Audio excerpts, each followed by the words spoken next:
welcome Charlotte Kirk to Home is Where the Dark Is. Lovely to have you here. How are you? How's everything going? I'm good. It feels good to be in LA. First week of the year in LA. I've never actually been here in January before, so it's really nice to have the sun shining in January. Yeah, because you're from Kent, right? Yes, Yeah. from the UK, born and raised, and I'm currently kind of based in the UK now, in London. But I'm always back and forth to the States. But it's good to be here. I've been back in 6 months, I think it's been. So it's home away from home. Yeah, absolutely. First of all, I'm a big fan of your work and your acting in, the latest film is The Lair that's been released, correct? Yes. And I really love that film and The Reckoning also. Congrats on that. And Thank you. You're very welcome. And so let us know, it's a new year. What kind of plans do you have for 2024, acting wise, and any other things you have going on in the entertainment industry? Yeah, so as you mentioned, like The Reckoning and The Lair. Well, let me rewind a bit. So I moved to LA when I was 19, and I was doing, working as an actress, doing studio movies, independent movies, all that kind of good stuff. And I then, a few years back, opened my own production company, and that's my first movie was The Reckoning and then The Lair, which were 2 horror movies, which I'm very, very proud of. But now, the question is this year, I want to do, there's a couple of films that I'm developing that aren't horrors. One is a horror, actually. Another is an action movie. Another is a romantic drama. So very, very different. Yeah. And the 2 movies, I have 2 movies coming out this year, Compulsion and Duchess. Compulsion, I would say the horror fans would like it because it is horror, but it's an erotic thriller horror. But it's arguably a slasher movie as well. Yes. And then you saw the teaser trailer for that. Yeah. So quite a lot of blood. Neil Marshall directing, so you know what to expect. Mm-hmm. And Duchess, very, very different. It's a British gangster movie. Yes. I love that. That trailer was so good. Yes. That was my pet project for a long time. That was my baby. I was sitting there one day with my co-writer and I was like, wouldn't it be amazing to make like a gangster movie? But because you haven't really seen, in the 80s, you'd have like the classics, the Goodfellas, Scarface, all the. And it's like, I haven't seen a good epic gangster movie in a long time, really. And that's kind of when Duchess was born, because we were like, well, what if the Don, so to speak, was a woman, a bad, kick-ass woman? And that's kind of the way it was born. It's kind of got a layer cake vibe. Voiceover as well, so it's very Scorsese, Guy Ritchie vibe. Yeah. So I'm super, super excited about that. That's coming out this year and very, very different. I think a lot of people see me in the horror world as as horror, and I love making horror movies and I love the genre, but I also, I'm not just limited to horror, right? So I want to just do good projects full stop. It all depends on the story. So the projects that I'm doing this year are very, very different. Hell yeah. And I wanted to ask you, since you have a wide palette of acting under your belt, so is there any type that you prefer, or do you just all acting in general, regardless of the genre? Or because I noticed with The Reckoning, the films that you've produced, mm-hmm. It seems like you have a kind of a style that you're going for, but do you prefer that kind of acting or any kind of acting? The great thing about movies is you dip in and you dip out, right? Mm-hmm. So you're not in it for a long period of time. And I think it really depends on the story and the script. If I fall in love with a story, The Reckoning just kind of came upon us. We had this idea, a friend of ours had the idea, and then we kind of took it and ran with it and made it our own. And then The Lair, that was kind of... It all happened by accident, kind of thing. And Duchess, it wasn't I want to make a gangster movie. It just so happened that, I'd like to make a genre film, an action film. Oh, a gangster movie would be good. But I'm not really I've got to do this or that. It just depends really on on what stories come along my way. Really, gotcha. It really, really depends. Yeah, that makes sense. So when you're starring, you're producing, and you're like writing a film. All you're doing three different roles at once. That seems like a lot. So can you kind of break down like your process for that? Like, from the script to the prepping for the production to the casting, like kind of just give us an idea of your process when you're writing, producing, and acting. It's a lot. It's really, really, really tough. I try and separate them all, right? So when I'm writing, I'm not thinking about, which I should be really, the production, the this, the that. I'm just thinking of just making the best script possible.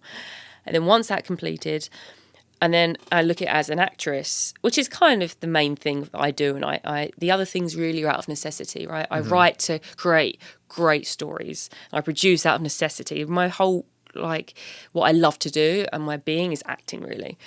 When I act, I kind of look at it, when I read the script, I try and look at it with a fresh pair of eyes. Like, okay, I don't want to have any preconceptions of this. What is this? Let's see from an actor's point of view.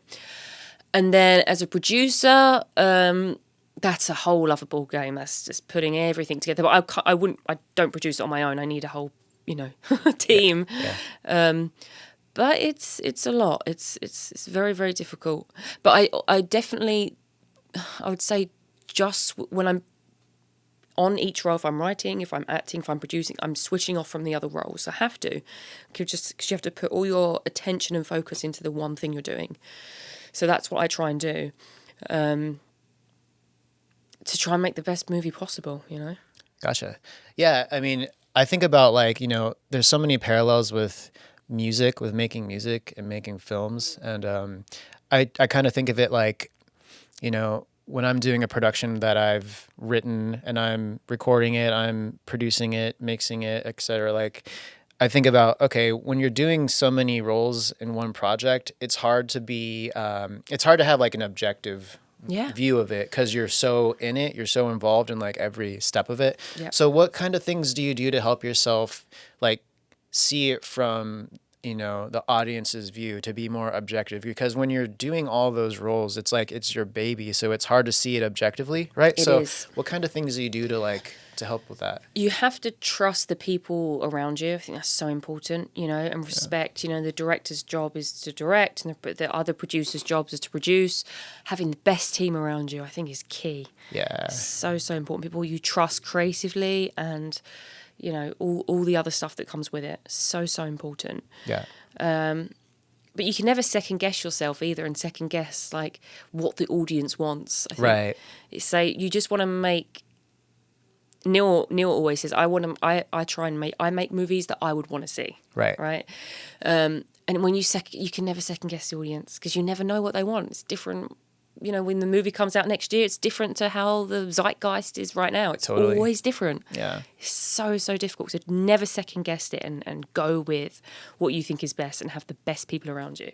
Absolutely. Because I think when you fall into that trap of, making it for the audience or for the fans, if you do that and then it doesn't resonate with the fans, then you have nothing, right? Because then you didn't even fulfill yourself and your vision. So I think if you just fulfill your vision and then hopefully it resonates with the fans. And if it doesn't, it doesn't. If it does, great. Then at least you have, your peace of mind. And you can say you've done it and this is what you wanted to do and you put everything to it. Yeah. So, so important. I think I've done that, as you say, putting your creative integrity first, right? That needs to be number one. Yes. And you always have to make sacrifices and creative sacrifices and budget cuts and all that stuff, but just making sure you don't sacrifice any of that. And try and enjoy it. Enjoy the journey. Yeah. So even it is as stressful as hell, and you have to try and remember why you're doing this. Absolutely. So like during those long days on set, I know like movies, the hours it can get crazy. So what do you do to like keep yourself motivated and like at your A game on these long days on set? Like, do you have any like hacks or tips and tricks? Some people don't eat until a certain time. Some people like have certain rituals and things that they do. So what kind of things do you do on set? Well, some actors like to go out and socialise and party.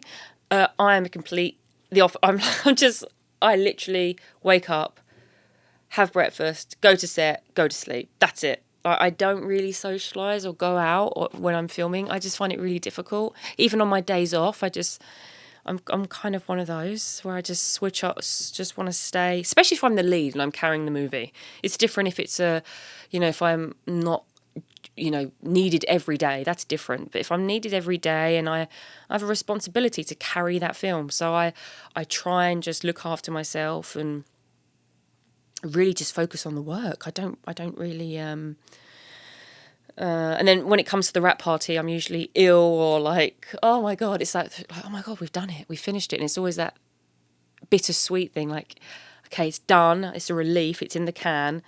But then you've built up this little lovely, amazing family and then you've got to all go your separate ways. Yeah. It's really interesting. So, okay, to shift gears a little bit, I want to talk about the Lair. I mean, it has horror, it has sci-fi. What was your inspiration for that film? You wrote it, co-produced it, and acted in it. So, can you kind of tell us like how that story came to be? Yeah. So that actually came to be during COVID. So me and Neil were in LA during COVID, and we wanted to make a COVID-friendly horror movie, and it was first conceived to be a house invasion movie, COVID friendly, a few actors in a house in the desert. Hot, right? When the actors, so COVID friendly in a way, when the actors get killed off, we have as minimal crew as possible and cast. But unfortunately, that evolved into a epic sci-fi film set in Afghanistan.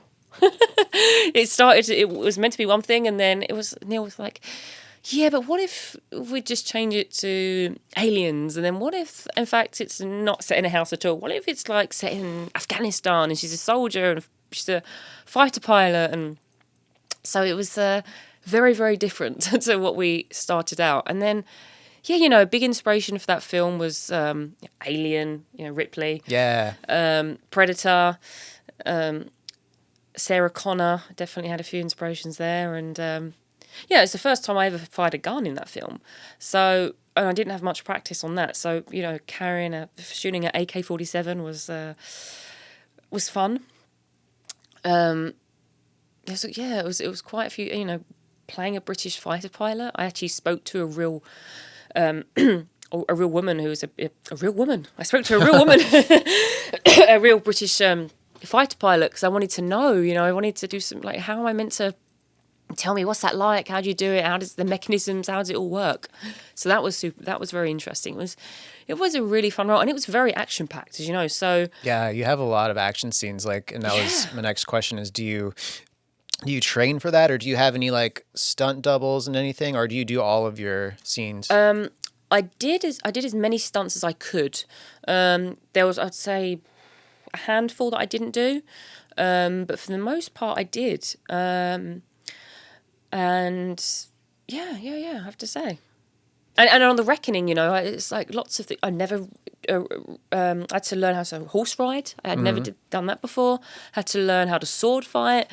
There's all these, they just kind of thrust you in the deep end, right? Right, okay.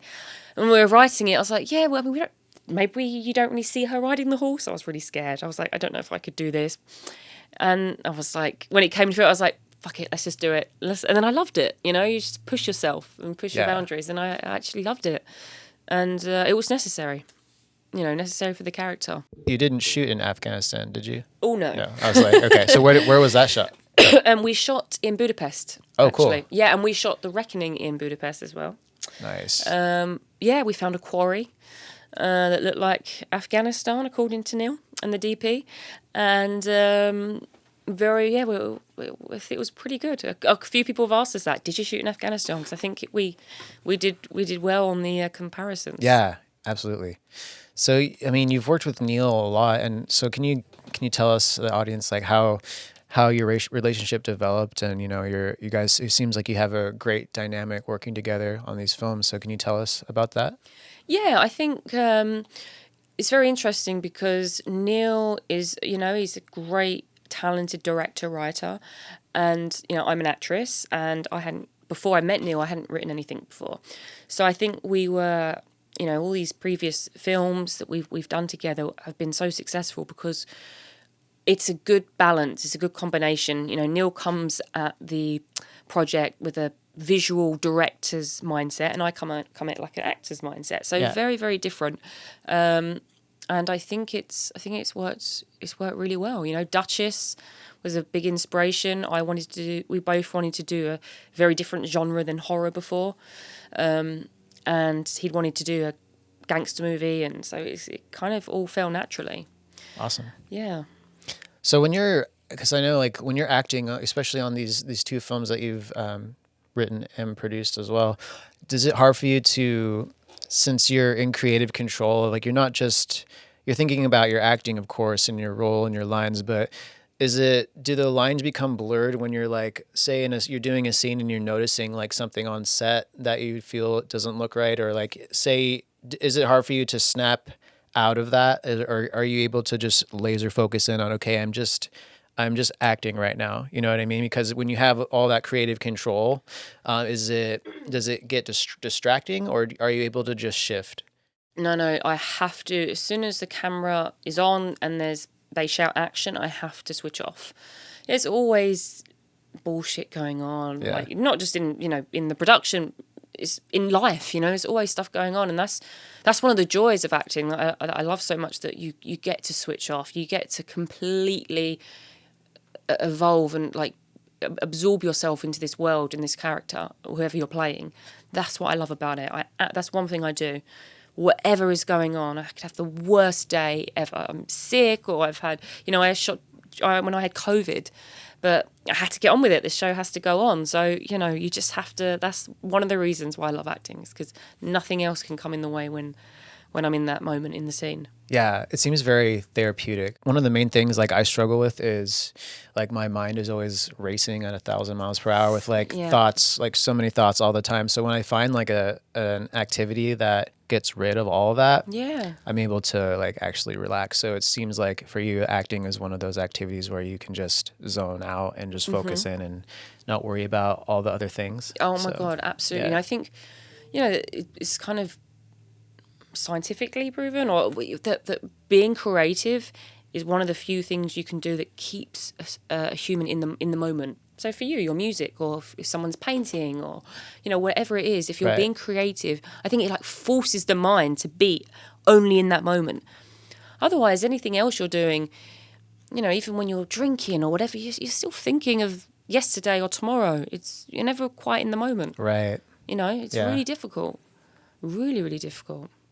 I read on your website in your bio that your passion for acting began when you were 11, when you saw Gone with the Wind. Yes, that is true. But there wasn't a defining moment. I mean, there was many movies that kind of inspired me, but there wasn't like a defining moment where I said, I want to be in it. I have to do this. It was just kind of a gradual thing. In school, drama was the only class that I took that I really understood and really connected with. And then after school, I went to drama school, and then I went to drama school here in LA. So it was kind of a gradual thing, really. I mean, but I did know, when I was in the UK, someone said to me, if you want to pursue acting, you've got to go to the US. So I was like, okay, packed up my bags and I left. And I went to New York originally, then I came to LA. So, and now I'm back to the UK again. It's like full circle. But I'm not like 100% anywhere. I'm kind of a nomad. It's difficult, I think, when you're a creative and you're constantly moving around. Yeah. Home is where you currently are, I guess, in a way. Okay, so what is the most misunderstood aspect you think about being an actor in Hollywood? That it's easy. People say, Hollywood, oh, you're an actress, oh, it's easy, or, oh, okay, you're an actress, that's it. Like, no, it's not. It's fundamentally not, I think being a creative anyway is it's not, you can't switch off. It's not a 9 to 5 job where you click in, click out. When you get home, you can switch off, which is nice. I could only imagine is nice. But it's not that. You're constantly in your head all the time. You can never switch off. And if you do switch off for a second, then you feel bad. Right. Because you feel like you're not being productive and you need to keep moving forward. And, we're super always hard on ourselves. and it's never ever quite enough because you never quite fulfill that void that you're always chasing, because Yeah. it's a creative thing that you're never, but then that's the beauty of it, right? Because if you'd fulfilled it 100% and if you were happy with your creativity, then what's the point? What's the point of being at the very top when you say, oh, I've done it, I've done all this, I've fulfilled my creative needs? Well, then what? Yeah, exactly. It's always the thing. It's like, because we have these goals we set for ourselves, and if we're lucky enough to reach those goals, then what? You know, it's like, oh, I got that gig, or I was pursuing this all year, and I got that gig, and Yeah. then the gig's over, and then you're like, oh, Then what? now what? Right? So yeah, it's a constant. But even if you get those gigs that you desperately want, you will still want something else. Yep. That's what I think. So it will never be quite fulfilled, and you have to, I think, learn to live with that and be content with that, and that's difficult. I think that's the biggest. That's the question. That's on the surface. The answer is it's not easy. It's not easy, and there's a lot of sacrifices as well. Yeah, I think it's important too to always try and stay humble, because you know, like I've seen a lot of, you know, I'm sure you've seen other colleague actors of friends of yours that, you know, it's really easy to, once you reach a certain level, to let it get to your head, and you know that your ego is inflated, and then some people can turn into completely different people that you don't recognize, and you know it's really, really easy to let that happen if you're not careful. You go one way or the other, don't you? Yeah. So I think it's important to be humble and grateful, and you know, it will never. I heard this saying. It's like it will never last. Like the feeling, whatever you're feeling right now, it will not last. If you're on top of the world and everything is going perfect, it won't last. If you're having the worst day of your life, it won't last. So you just kind of gotta. And I'm a Gemini, so I'm like very emotional. Then I'm down, up, down. But it's just trying to keep that consistency and just know that we're in this world for a short time. We're checking in, and let's just enjoy the journey as you go along, I guess. Yeah, exactly. And I think keeping a healthy balance the best you can is extremely important, because it's like, especially in music and entertainment and Hollywood and acting and production, like I've seen so many people you know, just lose themselves to like substance abuse, alcohol, drugs, and it's so hard to avoid that stuff in our industry. Yeah, I've seen a lot of people just fall into bad habits, and you know, their career suffers because of it. So yeah, I think it's just important to surround yourself with people who want the best for you, who care about you, who want to see you succeed. And I think a lot can really benefit from that. You know, you have to be careful who you surround yourself with and who you work with, right? Yeah, this town brings in a lot of incredibly talented people, but a lot of really dark, nasty people as well. So you gotta be so careful. And it's tricky because a lot of people that are very talented and very good at what they do are also absolutely awful to be around, so it's like, it's deceiving, because you're like, wow, I've always wanted to work with this person, and then you do, and you're like, oh my god, that was nothing like I thought it was going to be, and wow, I'm no longer interested, just stuff like that. So yeah, you have to be so careful. Okay, so moving on to, this is kind of the themed question of the podcast, so feel free to take a moment if you need to think about it, or if you prefer not to answer it, that's fine. So the question is, what was one of the darkest periods in your career so far, and what did you do to overcome that? I think one of the darkest periods so far in my career was when I was here in LA on my own. When I moved when I was 19. Because for the last several years, I have been lucky enough to, you know, make movies and be with surround myself with good people. When I first got here, I was a little lost. I wasn't with the right people. I didn't know. There was no book to tell me what to do, how to do it.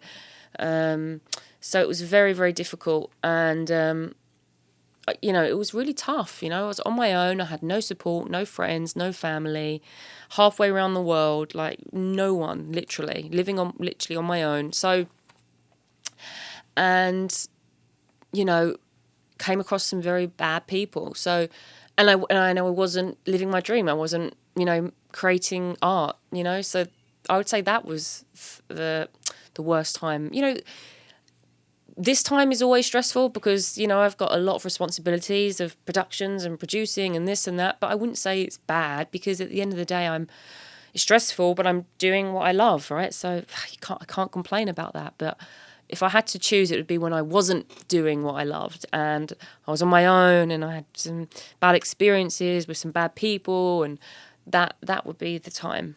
That would be the time. Hindsight is a great thing, right? Yes, absolutely. So moving forward, you have your production company, Scarlet Productions, correct? Yes, And exactly. so for 2024, you have these two new films that we talked about before. And what, like, if you could see yourself in 5, 10 years, like, where do you see yourself? Like, just continuing to make films and act, or do you have other aspirations or other goals that you'd like to accomplish? That's a great question. I'd love to. My main focus is always my acting.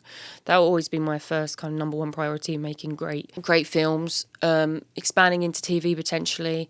There's other things that I want to do. I want to, within my company, we're in talks to create our own vodka brand, and a potential clothing brand. So there's some kind of talks and some things, and that's great. But I think it all in this day and age, everything's connected. Yeah. Everything is social media and name association, and using this leverage you've got on this pool in this industry, using it to this one and connecting the dots and putting it all together. So everything is connected. But I feel like you can't do too many things either. You have to be the best at one thing, and then when you're the best at one thing, then you can expand. Yeah, I think it's really easy to get distracted too because of, social media. Everyone sees like, oh, well, I need to be an actor. I need to I need to have a podcast. I need to have a Yeah, brand. I need to have a product. So you have to like, because everyone sees, oh, everyone's doing everything. yeah, So I need to do everything before they've actually like mastered one thing or, exactly. become, really good at one thing. So yeah, I think it's an important thing to think about. But yeah, I mean, once you do a lot of films, have a production company, I think that's a smart next step to branch out. Yeah, it's kind of always on to the next thing. I'm very excited about this year because I've got these two films coming out that Duchess is very different to my previous films. Compulsion is very cool, and I think it's really exciting because I haven't quite seen a film like Compulsion in a long time, an erotic thriller with with a twist. So really excited about that one, and yeah, some other films I'm developing and we're going to shoot this year. So yeah, just creating with collaborating with great other filmmakers as well. Really important, as you know, like with your music, right? Yeah. You have to find people that are very talented, that who are at your level, always at your level, who can you can Yeah. rise together. Right. Really important. Who would be like some of your dream actors or dream producers or directors to work with in the future? Whew. Actors. I mean, I love Susan Sarandon, Meryl Streep, Tom Cruise would be pretty badass to work with, I think. And then directors. Oh, there's so many, so many. Ridley Scott. It's kind of the people that I can collaborate with, right? That like directors that I know, they're don't have to be like big A-list directors. I just had lunch with a director just now, and he was so nice, and he's done some great movies, and it's people that you can collaborate with and feel comfortable with, Right. And there's some great female directors as well that I'm talking with as well, because I think there needs to be more female directors. There Agreed. are just right. Yeah. Really, Deborah Haywood that I'm going to collaborate on. With this year on a project that I'm super excited about. Her film BFI financed in the UK, and her film Open Venice and Pincushion it's called. Very talented director. So, and there's a few others that I'm speaking to as well. So just so everyone's doing the same thing. Everyone's the same grind, right? Just and that's what I love about LA. When I'm here, I feel like there's so many great creatives, and we all want to combine and collaborate and to just figure out what we can all do together. It's super cool. Yeah, absolutely. Why do you think there are much less female directors? I think they're not given the opportunity, to be honest, because I don't think it's lack of talent. Not by any means. I just think the industry can be kind of cruel and, you know, imbalanced. Yeah. Really, really imbalanced. But I think it's slowly changing, which is good. Slowly changing, but still, I think the percentage is really, really low. Mm-hmm. And there's, you know, Kimberly Peirce is incredible, and there's so many amazing female directors out there, and it's just that they need to be given the chance, you know. But I think right now it's really hard to break in, you know. It's, now maybe more than ever to break in as a female director. Well, yeah, I think there's so much noise. Like because you know everyone can make, you know, just with technology has gotten more affordable. Like anyone could make a film these days, right? Yes. Anyone can make music. So I think there's just so much noise. There's so much going on. There's so much to get through to like find the actual like fantastic talent. So yeah, I do think it's harder than ever, but at the same time, I think it's easier than ever, if that makes sense. I know, it's a blessing and a curse. There's two ways of looking at it. It's like, it feels like it's oversaturated. Yes. And the audiences are desensitized. That's why all of my films, as you see, are pretty out there, because you've got to whack the audiences in the face to say, get their attention, because there's so much out there. But as you said, the nice thing about it is anyone could pick up an iPhone and make a movie. But it's the quality, isn't it? How it's really how. But then there's some amazing films that have come out that, you know, have come out on the iPhone or whatever. But it's just so many opportunities, but so much saturation as well. Yeah. It's oversaturated. So what do you think it takes, like, when you see a film for the first time that blows you away? Like, what do you think it takes to actually break through? Like, what specific qualities in a film? It's got to be a film that's kind of like everyone's talking about in the zeitgeist. I think, you know, when it's doing well in the festivals, I think it's either critical acclaim or financial success. It's got to be a massive hit in the box office, or it's got to win some awards and do the festival route. I think it's kind of one or the other. I think that's why cross genres can be kind of I think you've got to know what your movie is and what you're making.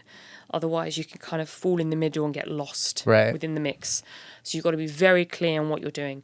Is it a horror movie? What is it? Who's your audience? Blah, blah, blah. You know, what is it you're doing and who's your target audience? Absolutely. And I think it's financial success or acclaim, critical acclaim.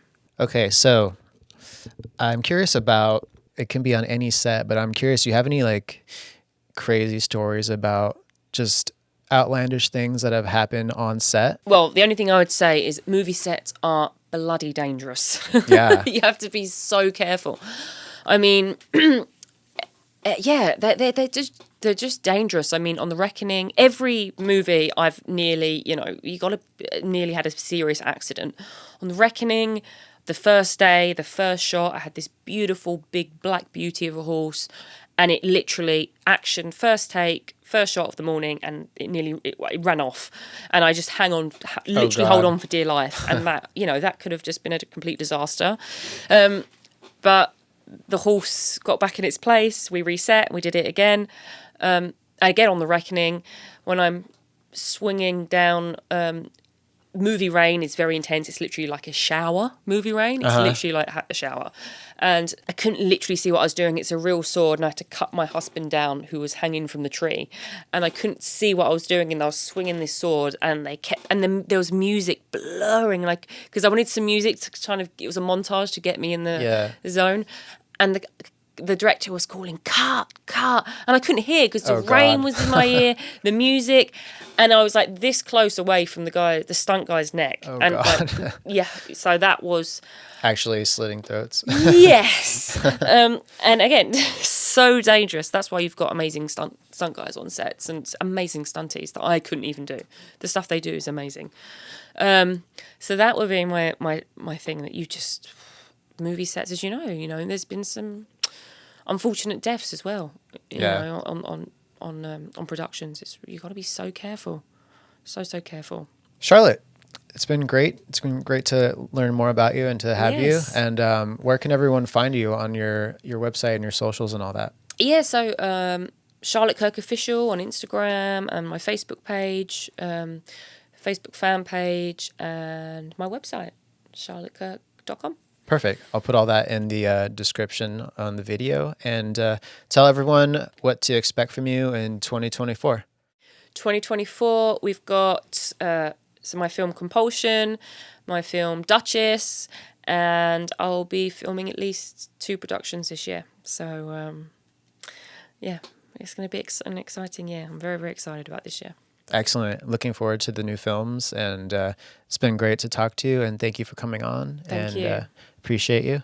So everyone go check out Charlotte and check out her new films this year. Check out The Lair, check out The Reckoning, and show her some love. Thanks, guys.